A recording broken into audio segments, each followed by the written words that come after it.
This is a commentary video about the Pittsburgh Steelers' performance in the 2023 NFL Draft. Simply put, I think the Steelers have improved their roster across multiple positions, multiple levels, particularly the defense. I think they've given themselves positional overlap at the cornerback position. Trading up with the New England Patriots to get Broderick Jones, offensive tackle from Georgia in the first round, probably the most talented or second most talented offensive tackle in the draft. I'll be honest with you, I think the Steelers have given themselves an opportunity to compete with the Ravens and the Bengals for the AFC North Division Championship. And I know there's going to be a lot of people, Ravens fans included, and possibly Bengals fans who do not like that. I just think this Steelers team has given themselves an opportunity with the talent assembled and a healthy season, completely healthy season from TJ Watt, I think makes this defense pretty damn dangerous. Look, let's go pick by pick. I think overall it's an A-plus draft for real.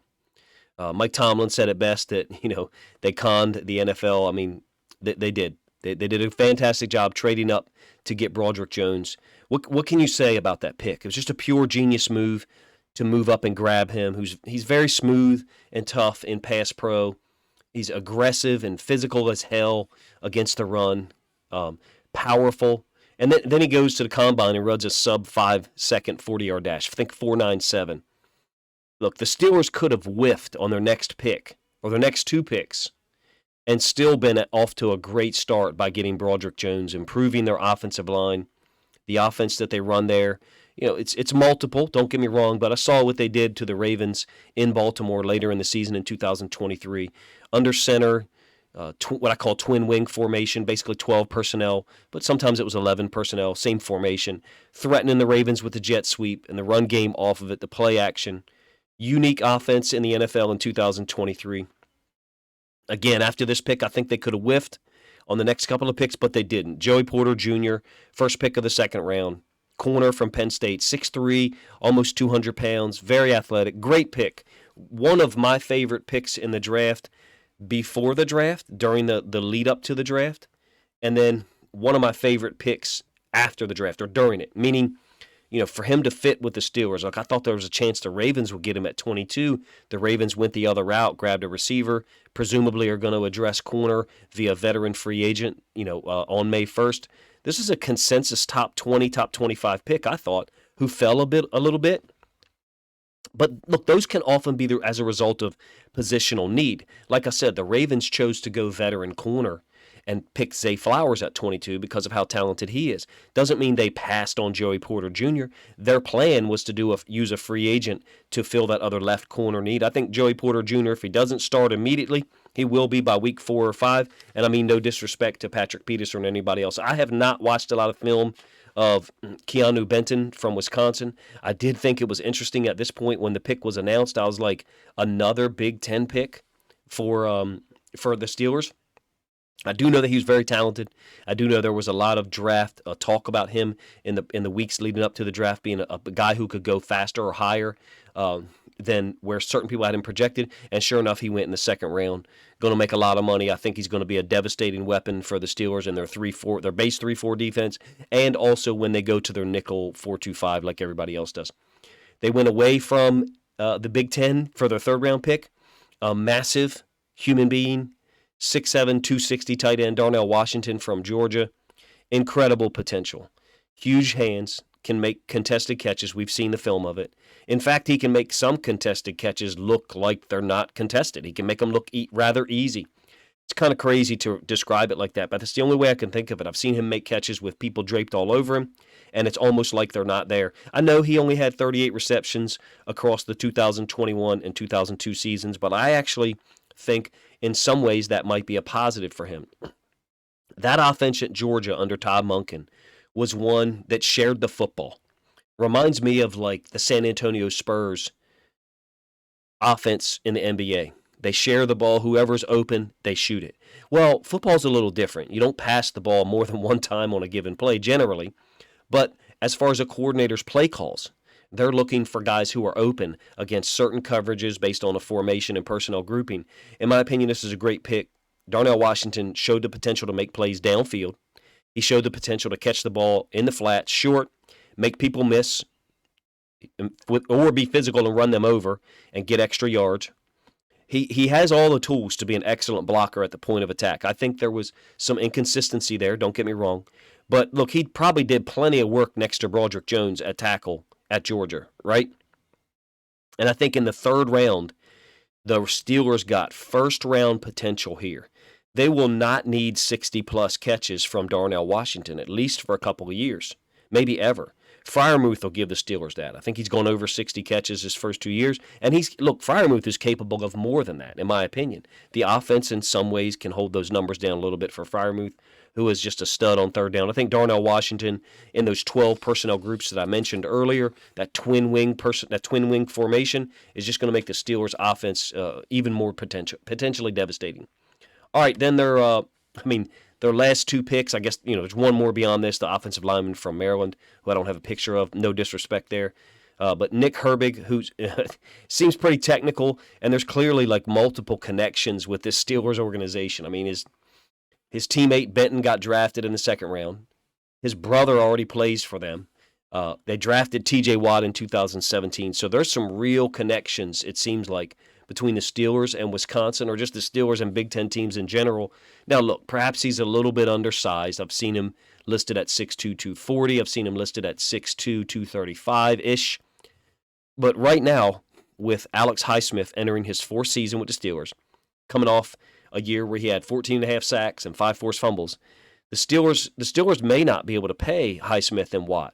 Now, I've read a couple of things that earlier today that indicate that they will be able to, but this year, Highsmith's cap hit is only $2.9 million, something like that, in 2023, before the Steelers either have to extend him or tag him. It's smart to draft a potential replacement. They didn't bring Bud Dupree back. He ended up with the Falcons. There was some talk that he was going to get there. One of the articles I read was from Steelers Depot, an excellent website. They had an awesome post that projected the Steelers to sign Highsmith to an extension that would bring his 2023 cap hit to the $16 million range, somewhere around there. So, basically adding $13 million to the $2.9 that's already there, I guess. Either way, drafting another very technical outside linebacker with a great burst is smart. Look, Herbig had 11 sacks for Wisconsin in 2022. He had 9 sacks the year before. So you're talking about 20 sacks in his last 2 years at Wisconsin in the Big Ten. Seems like an incredibly astute move by the Steelers in just what I consider to be an amazing draft that addresses specific needs, also gives them a badass tight end with incredible potential.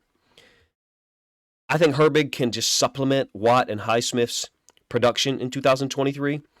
This pick looks really brilliant if he does that. It could be a great pick in the short term and in the long term.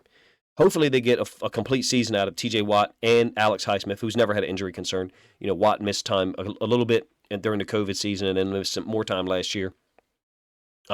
If Herbig can give them 3, 4, 5, maybe 6 sacks, along with normal production from Watt and Highsmith, I mean, how many sacks is this team going to get? It's kind of unbelievable if you ask me. All right, the other pick here in the 7th round that I'm going to address or talk about a little bit in detail, Corey Trice, a corner from Purdue.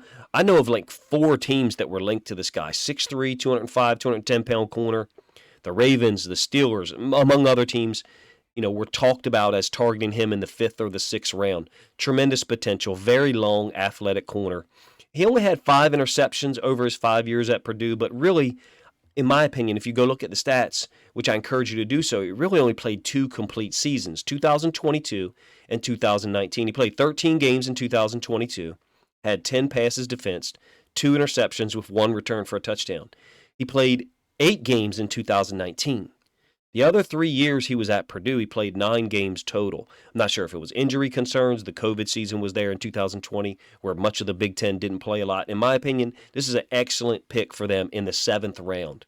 This is 4th, 5th round potential that they got in the 7th round because the corner class was so deep and there were so many guys that really a lot of us didn't even know their names was selected in the 4th and 5th and 6th round at corner who really didn't get any pub. This pick reminds me a little bit of one of my favorite guys in the NFL, Mark Robinson, the 7th round pick of the Steelers from Ole Miss, inside linebacker. Watched him play against the Ravens in the rematch in Baltimore in 2022 and just was incredibly impressed. I thought him and Spillane were badass that day. I know Spillane has since moved on. I think that's a mistake to let a guy like that go, but maybe they're relying on Mark Robinson and others at inside backer to kind of supplement this roster. I know Elandon Roberts is supposed to be, really good. Don't get me wrong. I think Mark Robinson is a baller. I think Corey Trice is a baller, and that's why I say even though they play different positions, they offer long-term prospects that can make this team in 2023 and contribute in the future. Seventh-round pick, another seventh-round pick, Spencer Anderson, a guard from Maryland.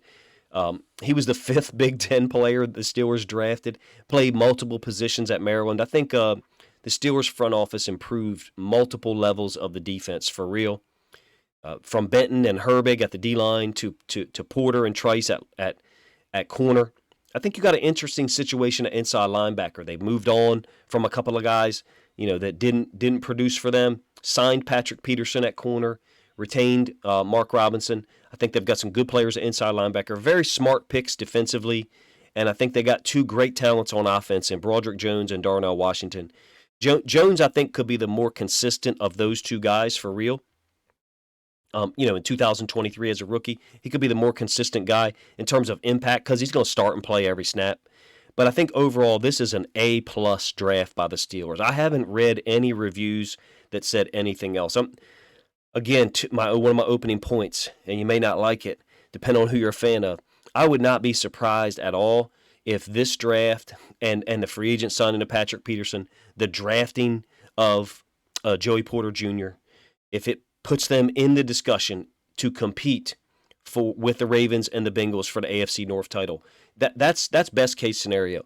But I think the floor for this team should be contending for a wild card. I mean, I understand that people have their own opinions about Kenny Pickett and Najee Harris and other things, and even the offensive coordinator. There's people who have questions and like to be critical of them. Fine, go ahead. My point is they improved this roster at specific positions. They got 2 badass guys on the offensive side who are ass kickers, Broderick Jones and Darnell Washington. I think they got a elite rookie corner in Joey Porter Jr., a substantial upgrade at backup outside linebacker in Nick Herbig, and they just continue that connection with the Big Ten. I'm incredibly impressed with the Steelers draft. You let me know in the comment section if you agree or disagree with either one of my detailed summaries about these players. Didn't show any film here because I don't show college film on my YouTube channel. Show plenty of film on my Twitter. Feel free to go follow me there. I'll put a link in the description. This is one of my most difficult videos to do because I'm a Ravens fan. But, I mean, how can you not look at this Steelers draft and say this is a badass group of players that they brought in and a great job by their front office. And that's why them 2 dudes on screen look so happy. If you're a Steelers fan, you should be too. Appreciate you guys' time. If you think other Steelers fans would appreciate this video and enjoy the commentary, please consider grabbing the link to it and sharing it out on social media to help this video get more reach.